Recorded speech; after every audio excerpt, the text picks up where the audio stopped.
तर नमस्कार पब्लिक, कसे आहात तुम्ही?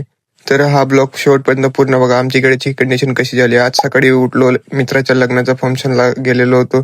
तर त्यावेळेस मला भावाचा कॉल येतो की गाडी गारात फसलेली आहे, तू लवकर इकडे जाऊन बघतो. तर काय, गाडीचं पुढचं पूर्ण टायर गाराने भरलेलं होतं. तर जेमतेम करून गाडीचा पूर्ण गारा काढला. तर या ठिकाणी आमची गाडी फसलेली होती. तर मग गाडी घेऊन घरी आलो, गाडीला वॉश केली. पुढच्या टायरमध्ये पूर्ण गारा घुसलेला होता. तर गाडीला प्रेशरने पूर्ण साफसफाई केली. आजूबाजूने पूर्ण गाडीला साफसफाई केली. मग त्यानंतर गाडी धुवून हालत पूर्ण खराब झालेली होती. तर गाडी आता उन्हात ठेवलेली आहे. आता थोड्या वेळानंतर तिला घेऊन कुठेतरी बाहेर जाऊ फिरायला. मग संध्याकाळच्या वेळेस एका जणाच्या घरी सापचं लहान पिल्लू निघतं. तर त्या पिल्लूला बघण्यासाठी खूप गर्दी आलेली असते. तर त्या पिल्लूला एका काकाने लहान बाटलीत पकडण्याचा प्रयत्न केला होता. तर त्या सापाच्या लहान बच्चाला रेस्क्यू करून आम्ही आमच्या गावातील सर्प मित्राला देऊन देऊ. तर त्या सापाच्या पिल्लूला एका बाटलीमध्ये दिलेला. आता ही बॉटल सर्प मित्राला आम्ही देणार आहोत.